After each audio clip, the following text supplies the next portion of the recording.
Alright, so I've been watching Big O Notation by CS Dojo, so I'm gonna try to write the code. So the first one, he basically talks about this function. I uncommented it out, so let's comment this guy out. Comment this guy out. So this is like a flat line function, so it's like x y, like y is like a straight line, basically straight line on a graph. So let's run this guy 0 because it does not doing a loop or anything, and we have 6 integers or objects in an array. So this guy's gone.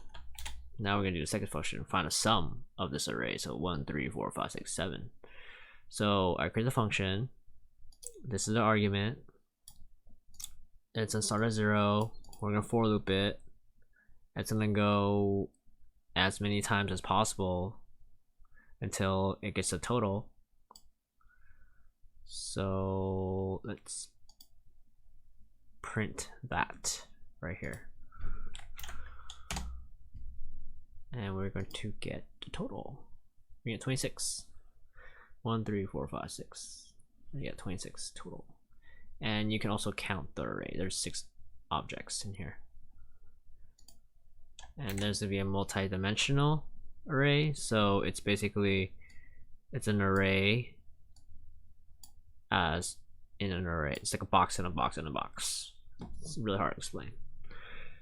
So you gotta watch this guy's video to understand this guy. But he didn't type the code correctly. He wrote pseudocode and he didn't write the real code. This is the working code.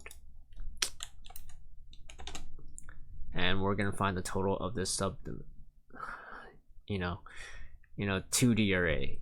An array within an array. So we get 28. So basically I looped into this and then I looped into that. So basically a loop and a loop and a loop. So the loop and a loop and a loop. So this is like a 2x squared function. Or let's see, it's like a parabola, 2x squared right here. One of those, a parabola function, because it's a loop within a loop.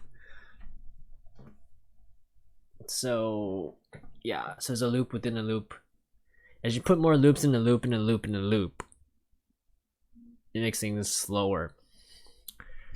But the whole point of using Big O notation is to find the solution the fastest using minimal resources, and you use that.